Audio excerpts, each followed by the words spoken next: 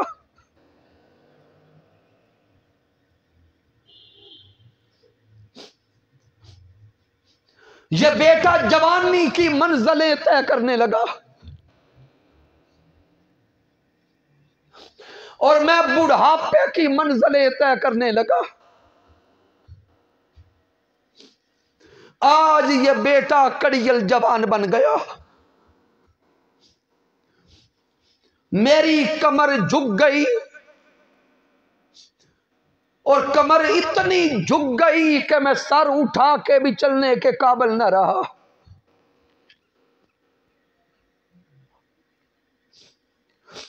آج جب یہ بیٹا کچھ کمانے کے لائق ہو گیا تو یہ بیٹا میری شکایت حضور کی بارگاہ میں کرتا ہے۔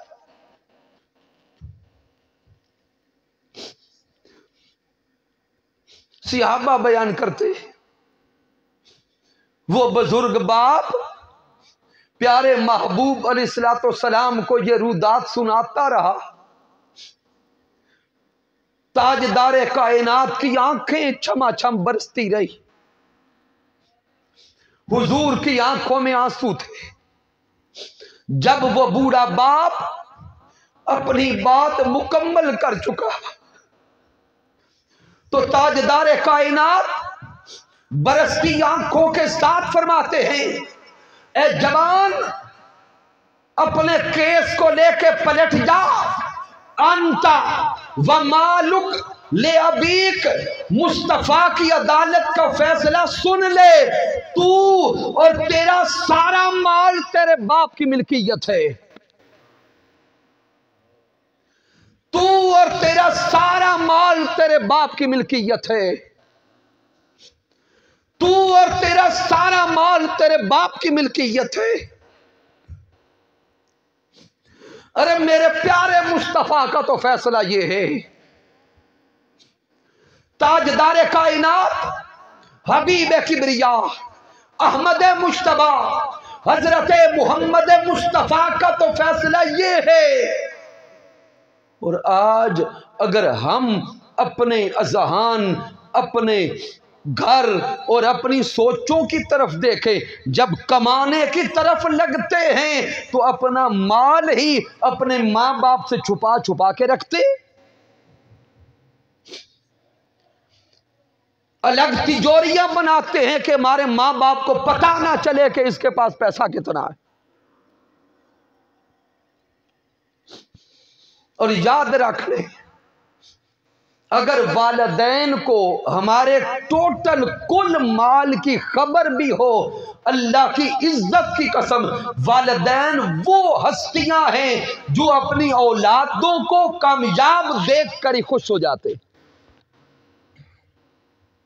اس کائنات میں صرف والدین وہ عظیم مقدس ہستیاں ہیں جو صرف یہ چاہتی ہیں کہ ہماری اولاد ہم سے آگے نکل جائے۔ باقی دنیا میں اگر کسی سے آگے نکلیں گے تو وہ حسد کریں گے، الٹی چال چلیں گے، اور ماں باپ وہ ہیں جو ہر وقت رب کی بارگاہ میں ہاتھ اٹھاتے، مولا ہماری اولادوں کو وہ مقام عطا کر جو ہمیں بھی نہ مل سکا۔ اس لیے جوانوں، آؤ اپنے والدین کے ساتھ اپنا تعلق مضبوط کریں، اپنے والدین کے ساتھ اپنا رشتہ مضبوط کریں، والدین کے پاس بیٹھیں، ان کو سنائیں اور ان کی سنیں، اور اگر کسی معاملے میں والدین آپ کو کوئی رائے دے دیں، ان کی رائے کوشش کریں کہ حکم کے درجے پہ سمجھیں، حکم کے درجے پہ سمجھیں۔ آپ کا ذہن کچھ اور ہو اور آپ کچھ اور کرنے کا ارادہ کر چکے ہوں اور والدین کہیں نہیں بیٹا نیت بدل لو، وہیں سے اپنی نیت بدل لو، پھر دیکھو مولا برکتیں کتنی دیتا ہے۔ اللہ کی عزت کی قسم، اگر اپنی زندگی کے بڑے سے بڑے کام بھی آپ اپنے والدین کے ہاتھوں سے کروائیں گے، رب کائنات پھر ان کاموں میں رکاوٹ نہیں آنے دے گا، مولا آسانیاں پیدا کر دے گا۔ تو آئیے آج کی اس عظمت والدین کانفرنس سے ہم یہ پیغام لے کے جائیں کہ ہم اپنے والدین کے چہروں پہ مسکراہٹ لائیں گے، والدین کے چہروں پہ تبسم بکھیریں گے، والدین کو راضی کریں گے۔ اگر والدین راضی ہو گئے تو ہمارا رب راضی ہو جائے گا۔ میں بارے دیگر مبارکباد پیش کرتا ہوں نور کی فیملی کے تمام احباب کو، جن کو مالک کائنات نے یہ سوچ عطا فرمائی، یہ شعور بخشا کہ وہ اس مادیت کے دور میں اور اس افراتفری کے دور میں عظمت والدین کانفرنس کو منعقد کر رہے، اور پھر آپ تمام احباب جو تشریف لائے، اس شدید سردی کے عالم میں ننگے آسمان کے نیچے بیٹھنا، یہ آپ کی ہمت ہے۔ رب کائنات آپ کا بیٹھنا قبول فرمائے، رب کائنات ان تمام نور کی فیملی کے احباب کو ہمیشہ برکت عطا فرمائے، رحمت عطا فرمائے اور کرم و فضل فرمائے۔ کی محمد سے وفا تو نے تو ہم تیرے ہیں، یہ جہاں چیز ہے کیا لوح و قلم تیرے ہیں۔ میں نے جو کچھ بھی بیان کیا، اگر اس میں کوئی کمی ہے، کوئی کجی ہے، کوئی غلطی ہے، تو وہ سب غلطیاں میری طرف سے ہیں، رب کائنات معاف فرمائے۔ اگر اس میں کوئی اچھائی اور کمال ہے تو اللہ کی عزت کی قسم اس میں میرا کوئی کمال نہیں، یہ رب کائنات کا کرم ہے، آقا علیہ الصلوۃ والسلام کی رحمت ہے، اور میرے قائد، میرے مربی، میرے استاذ حضور شیخ الاسلام ڈاکٹر محمد طاہر القادری مدہ ذلہ والی کی صحبت کا فیضان ہے۔ وما علینا الا البلاغ المبین۔